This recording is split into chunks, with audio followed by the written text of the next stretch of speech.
I'm going to just be reading a story out of the Bible in John 4, starting at 7. It's going to be a lot of reading, and we'll stop at different times, and we'll see how far we get.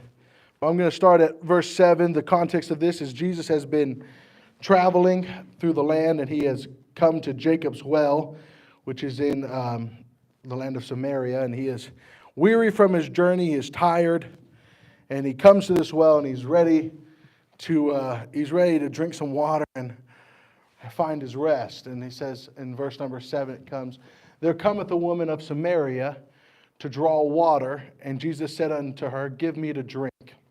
So right here, what we know so far is it's a woman of Samaria.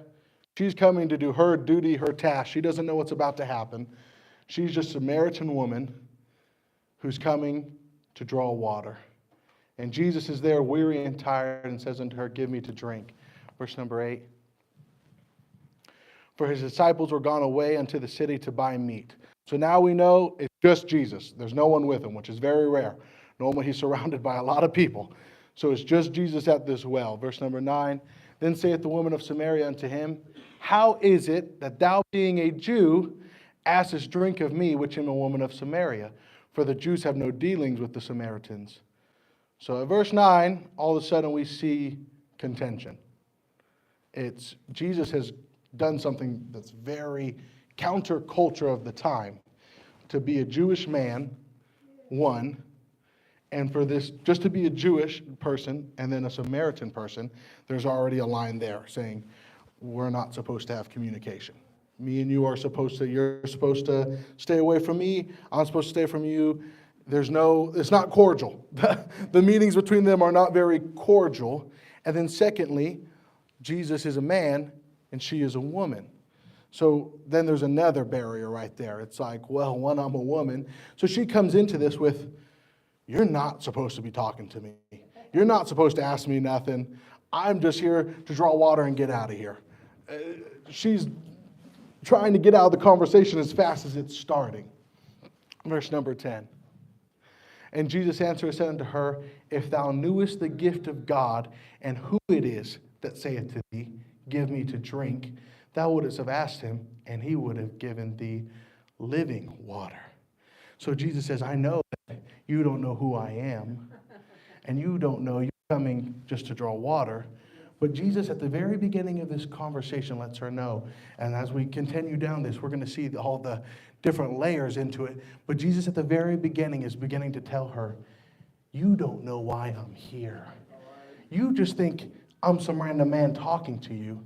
But what I'm about to reveal to you is I'm going to show you that I'm not just the random man at this well, but I purposely came to this well.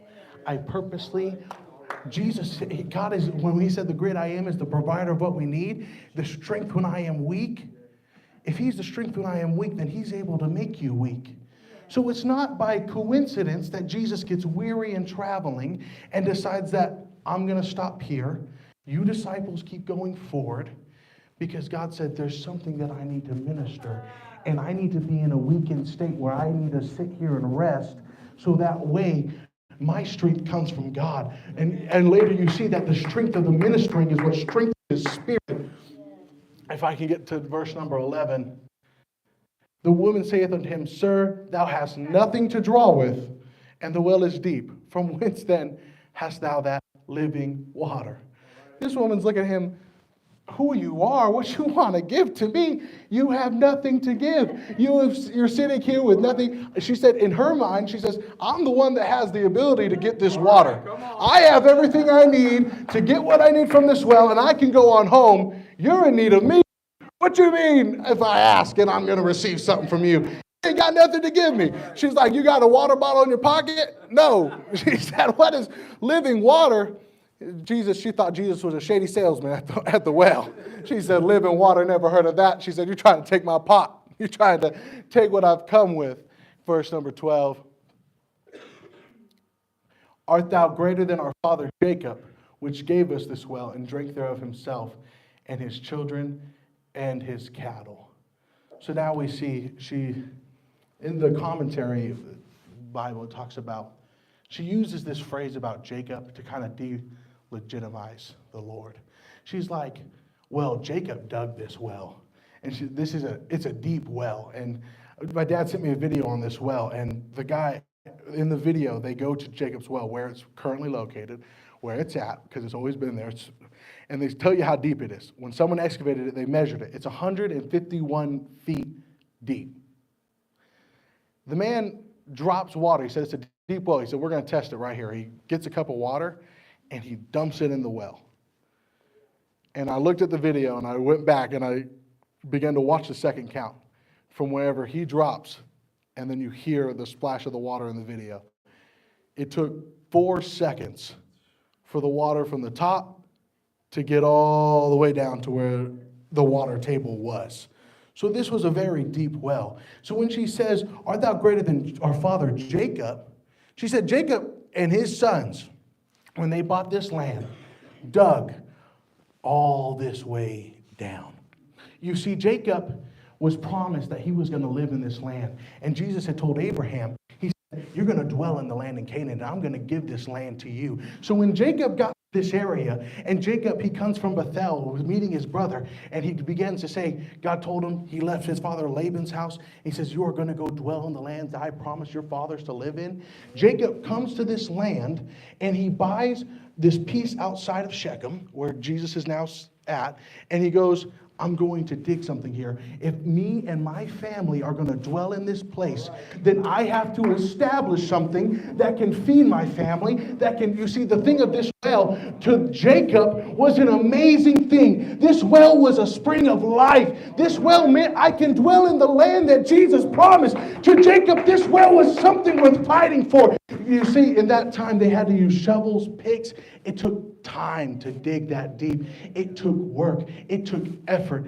I was reading the things. They didn't have it, how long it took to build Jacob's well, but they said in that time, it could take weeks. It could take months. It could take years for you to dig a well to get down to this water table. Because all you got is a shovel. You got maybe a pick if you're lucky.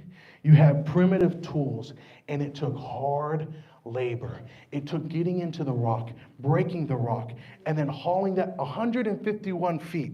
I'm sure the first maybe, if it's anything like out here, and they got lucky, and they're more in a basin, and they're not at our house, then maybe they got like 12 inches of nice sand.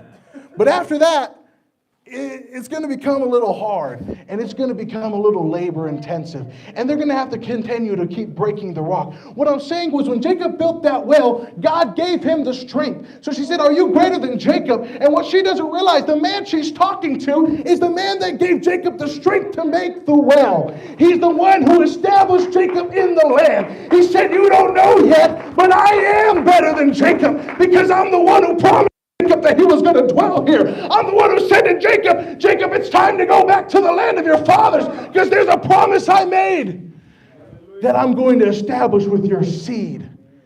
So this well is not something that isn't great. It was a great and it was an amazing promise, and it fed the children of Israel, and it helped establish them in the land of Canaan, to help establish them where they were meant to be.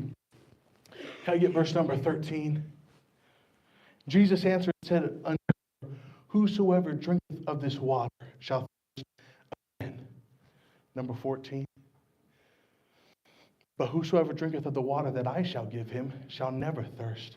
But the water that I shall give him shall be in him a well of water, springing up into everlasting life. You see, for Jacob, that well was everlasting life. That well watered his flocks. That well kept his family living, breathing. It was something he needed. You need water to sustain. You can go a long time without food. I believe it's like 3 weeks. They say the body can go without food. But it's only about 3 days without water. Water is a valuable resource. And now this woman's at this well, and what God's saying to her is, yes, this well, it's a great thing. You can come and you can pull from it. You can get water, and you can get something that's going to help you survive and live. You're going to extend your life by a couple days. You can extend your existence. You can extend yourself. But as the more we read this story, what Jesus is telling her in this verse right here is you're going to thirst again. This well, it can continue your life But what God saw was this woman needed something to change in her life. And what God came promising this woman is, this well can let you live, but you will still be held captive. You will still be where you were when you walked to this well and you walk back. You're in the same situation. And what God said, when Jacob had need of this well, he made it and it fed him. What you have need of is me. There's things in life we can find and they'll help us survive. We can go, we can eat food, we can drink water, we can have relationships with people, and it will help survive. But there's still something on the inside that's empty. And what God begins to show to this woman is there's an empty spot inside of you that I've come to fill. That now that this well did for Jacob, I'm going to do for you. You see, as Jacob labored for this well, and it took years, what God begins to lay out to this woman when we're going to get towards the end of the text, and he begins to talk about worshiping in spirit and in truth. He begins to show to her, and what God began to show to me was, he dug a well for us. And he says in here, I shall give him, shall be in him a well of water springing up into everlasting life. Pastor talked a little bit on Wednesday about being connected, a taproot of a tree, getting down to the water table. What Jesus said to do is, because of who I am and the sacrifice I make at Calvary, this woman, I am making a way. I am paving something. She doesn't know him. She's a bad reputation. She doesn't understand who this man is. But God, because of his mercy and his grace, and he sees someone who is hurting and needs to hear a word from God, he, out of his love and his mercy, begins to explain to this woman, you are no longer going to have to thirst for things of this world anymore. You no longer have to try to draw love, happiness, peace out of life. But I'm going to make a way. Jesus went 35 years. This is how I began to look at it. Jesus made a well for us to tap into God. And for God to make that well for us, it took 35 years of ministry.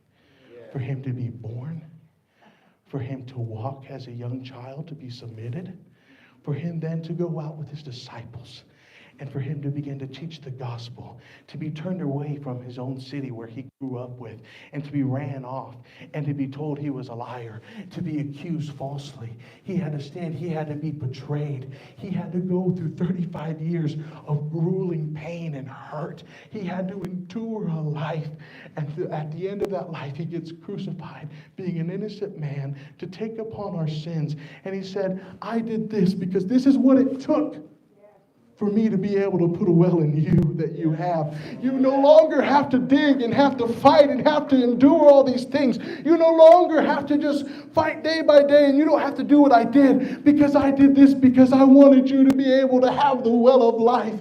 Now, there's going to be times where God makes you have to dig into that well. There's going to be times where God says, there's water for you, but you have to dig into me to find it. But he said, when you thirst for me, the well I'm going to give you, you're not going to thirst again. You're always going to be able. This is the well that won't run dry. It's never going to fail. It's never going to run out. But there's going to be living water that you can find in my presence, that when you come seeking me, I will always be there. If I can get the next verse. The woman saith unto him,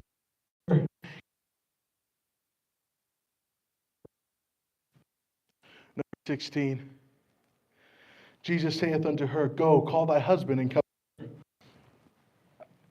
Then the woman answered and said, I have no husband. Jesus said unto her, thou hast well said, I have no husband. For thou hast had 5 husbands, and he whom thou now hast is not thy husband, and that saidst thou truly. Now, what is revealed to us? Well, we saw in verse 1, she's just a Samaritan woman. But this woman, what Jesus saw before it's revealed to us in this story, was when he saw this woman walk up, he saw she was a Samaritan. He could tell by the way she was dressed, how she was. He already knew that. But Jesus saw, this is a woman who has been looking to be loved by someone, who has been looking for a relationship. She has tried so many things. To be married 5 times in that culture, now she's despised by other women of the culture. She is looked down upon by everybody in the town. And she comes to this well in the 6th hour, which is, no one's going to be there. It's just she thinks she's going to be alone because she's trying to flee for a moment from the judgment of everybody else. She is looking for one peace and going to this well and getting water where she could be alone. It feels like a relief, and it goes, as long as I keep coming to this well and I keep getting this water, I have hope things are going to change. I believe something's going to happen and something's going to go. And all of a sudden, this day she comes to this well, and she's still fighting and looking for love from something or someone. All of a sudden, the day that she hoped for had arrived. Yeah. The one she had been waiting for to fill the gap had finally arrived. And all that fighting and all that enduring and all the times going to that well, you got to think she came to that well and she sits there and she goes, can this well do something for me? This well was good enough for Jacob. This well gave life to my forefathers. This well was made. Can this well provide something for me? And what she discovers day after day going to that well, can it give me something more than just to quench my thirst for a moment? Can it give me something more than just to make it another day or two? Can it undo what I've done? Can it undo the judgment of these people around me? And every day she gets water from the well. She knows that this well is not sufficient. This well can never be what I need. All this well can do for me is give me temporary relief. All this well can do for me is make it continue another day. But all of a sudden, Jesus appears. And when Jesus sees her, he knows the situation. And what he tells her in that, you've had 5 husbands. He said, everything I've been talking to you about, talking about this well of living water, I didn't just tell it to you because I thought you were a woman of upstanding and that you maybe were just a Samaritan and that was it, that I would still try to be nice. He said, no, I saw where you were. And I began to reveal this to you because I know who you are. I know what you've done. I've seen your past and I've seen your struggle. And now he says, I'm seeing your desire, that you are wanting something more. But you still are wanting something. If I can get to the next verse. And the woman saith unto him, Sir, I perceive that thou art a prophet. So now she says, okay, you know more than what you should know. I'll give you, you might be a prophet. I don't know about the living water, but you definitely know how to hear from God. You're definitely like one of those of the Old Testament. You definitely hear from the Lord, and God speaks to you. I'll give you that. I'll concede you are a prophet. And she's trying to weasel her way out of the subject. She goes, oh, he's really seeing me where I'm at. He knows what I'm doing right now. Not only that I don't have a husband, but I've had 5 of them. Whoo, man. She said, man, Lord, you wiping out the dirty laundry and everything. Luckily, alone. I'm sure she was grateful for that. Can I get verse number 2? Our fathers worshipped in this mountain, and ye say that in Jerusalem is the place where men ought to worship. So now she has one final test, right? One, maybe this is still just a man. Maybe he's still caught into the religious cultures. Because you see, when it begins to break down, is the reason why Jews and Samaritans had such a disagreement was it came down to the Jews said, you worship in Jerusalem, and that's where you make your sacrifices, and that's where God atones you. And they said, well, we think it's on this mountain. And what would happen is that's where so the only way I can kind of avert this conversation, and he knows who I am, and he can really change. And she's still a little bit scared. She doesn't know. She's like, well, let's see one final test to see what this kind of man that he is. She goes, where are we going to worship? And she's waiting for him to blow up, and then she would be like, yeah, you're just like everybody else. Because you see, she expected God to get like everybody else and treat her like everybody else had. So now she says, okay, you're treating me differently, and you know who I am. But what if I do this? What if I throw this? Are you still going to treat me differently? Or she wanted to test him to see, are you like everybody else? Because everybody else that had, through 5 marriages, I'm sure, the next husband, she thought, he's going to do better for me. He's going to provide a little bit more. He's really going to love me like the other ones didn't. So she says, okay, here's my test. She's been hurt so many times. She goes, I want to see if you're going to treat me like everybody else does. I want to see if you're going to get mad at me and do these things. And then this is God's response, a loving, a kind response, the only way he could. And Jesus saith unto her, Woman, believe me, the hour cometh when ye shall neither in this mountain nor yet at Jerusalem worship the Father. Ye worship, ye know not what. We know what we worship, for the salvation is of the Jews. But the hour cometh, and now is, when the true worshipers shall worship the Father in spirit and in truth. For the Father seeketh such to worship him. When he begins to tell this woman, he says it doesn't matter if it's on a mountain. It doesn't matter if it's in Jerusalem. But he said what's about to come to pass. He said when I make this sacrifice, he said what I'm bringing to pass is that you come and worship me with the right heart. And when you desire to see more of me and you desire for your life to be changed, and God, I want more of you. God, I am in a desperate situation I have no control over. Then all of a sudden when I get into that moment, God has now provided a way to say, worship me in spirit and in truth. And I come with the right heart and I go, okay, God, I'm at the end of me.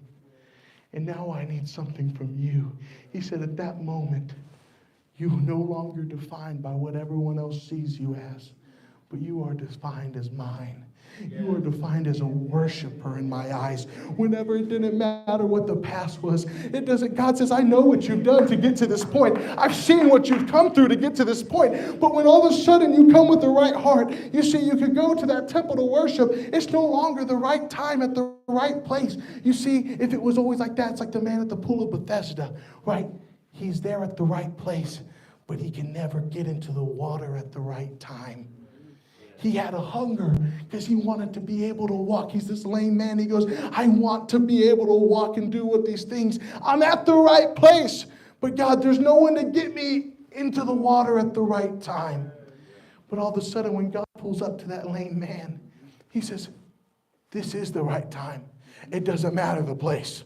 You don't have to wait no more. Your healing's here. You don't have to wait no more. And what God reveals to this woman is though she might not have been lame, though she might not have had any physical problems like an issue of blood, but what this woman carried to this well was an emotional baggage and pain and hurt. And God told to this woman, it doesn't matter if you're lame, you can't walk. It doesn't matter if you're brokenhearted. It doesn't matter the emotional baggage or the things of your past that you have come with. But as long as you come to me with the right heart, as long as you say, okay, God, I am here for you and only you. I desire to worship. I desire for you to change my life. He said, then I am going to do it. I'm going to do more abundantly than you can think or imagine. I want to change your life. I have just been waiting for you to come with the right heart, to say, God, I'm truly at the point where I need you. If I could get to the next verse. God is a spirit, and they that worship him in spirit and truth. 25. Then the woman saith unto him, I know that the Messiah cometh, which is called Christ. When he is come, he will tell us all things. She said, you just said something that makes no sense to me. She said, I don't understand the fullness of what you just said. She said, I get what you're saying. She said, but what I might not understand, but what I believe is that there's one that's coming named, that's the Messiah. That he's going to redeem me. And he's going to do something. And he's going to reveal the word. He's going to reveal the truth unto his people. And what she begins to admit right here is, I think you might be that man. She said, everything you just said to me, everything you just revealed, something in there's hope. Something inside that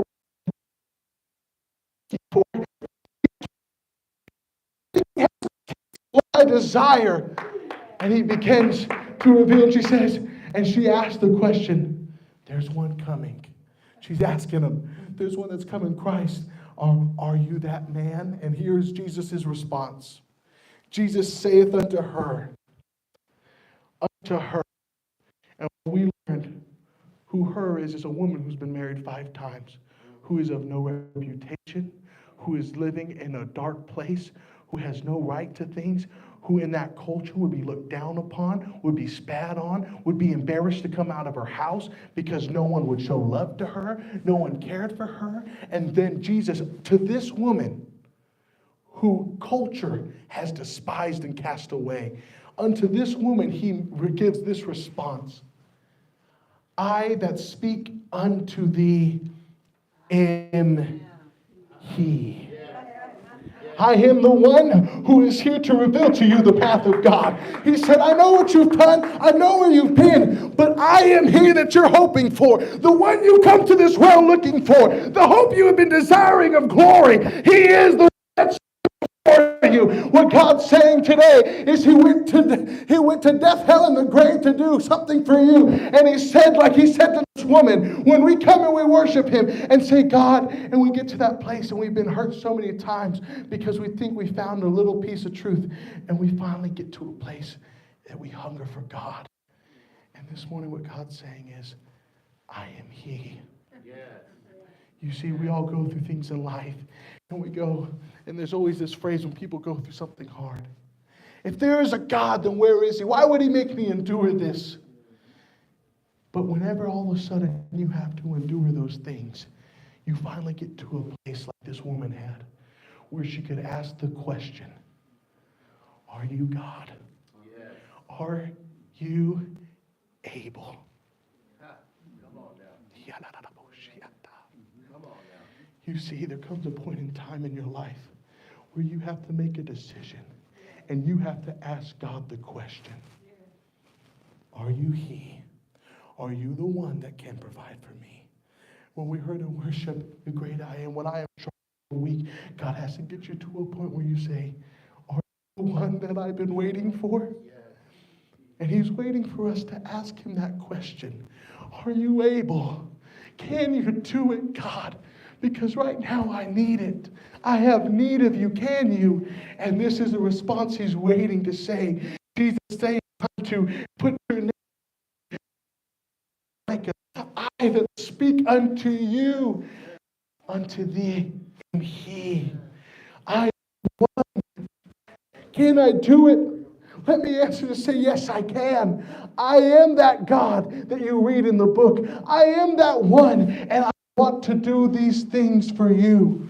If I can get the next scripture. Upon this name, the disciples marveled that he talked with the woman. The man said, or why talkest thou with her? Number 28. The woman then left her water pot and went her way into the city and saith unto men, verse number 29. Come see a man which told me all things that I ever did. Is not this the Christ? If I can go back to 28. The woman then left her water pot. She left with what she came with. She had come with this one thing that was going to help her survive. And the thing that she had held on to, this pot she carried day in and day out. When she came and met this man who says, I that speak to thee am he. She realizes, I have no need of this water pot right now. I don't need these things. I don't need to keep digging to go for another day. But what you have is what I need. And she said, now I can leave these things of this world and the things that I try to do to make it feel better and the things to try to cope with what's going on. Now I can leave them at the feet of Jesus. And I say, I have no need of the same old things. I have no desire to do the same thing day in, day out. But God, I have desire of you. I have a desire that you fill me with living water, that I thirst no more. If I can get verse number 30. And they went out of the city unto him.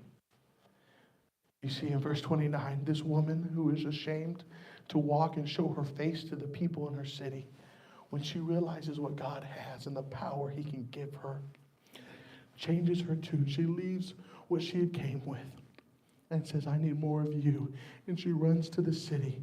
And she said, there was a man at the well, and he knew everything of me, just like you did. He knew how I lived, and he had never met me, just like you do. Yet he began to speak to me about a promise. And he began to tell me of the things that I really had need of. And she begins to tell these people, is this not the Christ? And these people realize, this has to be a man I want to meet. If this man is willing to share this with this woman, what can he do for me? And what this story and what it does for us as Christians today is, if he was willing to do it for her, what is he willing to do for you? This was a woman, and God knew everything she did. God knows everything that I've done. God knows everything that you have done. But yet, he is willing to still give his promise that there is nothing too far that can take you from the presence of God. So this morning, I'm coming to a close. This one, the mic died, but this morning, what God had put in my spirit was about this woman. And God wants you to come to his well. And God wants that well to be imputed to you. God wants you to experience him like you never have before. God wants to put that well, like he said there was a everlasting life inside of you. That this morning, if you will come thirsting and saying, God, I want more of you, God says, I want to fill you up until you thirst no more. If you'll say, God, I come with my water pot. I come with the things that I've tried so hard to make work in my life. And God, I bring this water pot to you because it's not fulfilling what I have need of. God, there's still something in my heart that yearns for more. You see, God's been pushing us and he's been desiring us to say, get deeper into me. Put away the things that are distracting you. That God, I come with my water pot. And I'm saying, God, don't just fill this pot to where I can sip on it a little bit. Because sometimes we come with the water pot to church and we go, okay, God, fill it up just enough till I can carry home and I can sip on a little bit of your presence and I'll come back and I'll fill it again. But God says, if you will leave the water pot, I'll give you the well. That you don't got to keep coming and seeking and God, I'm in a bad situation again, I need you. But God says in every situation, you will be connected to me. Like the tree Pastor drew on Sunday. It had a taproot that went all the way down to the water of what God could do. And out of it branched. And there were deeper branches. What God's wanting you to do is to go deeper with him. Will you seek for the well? Will you thirst for me one more time? Will you come and let me fill you and not the pot? Will you come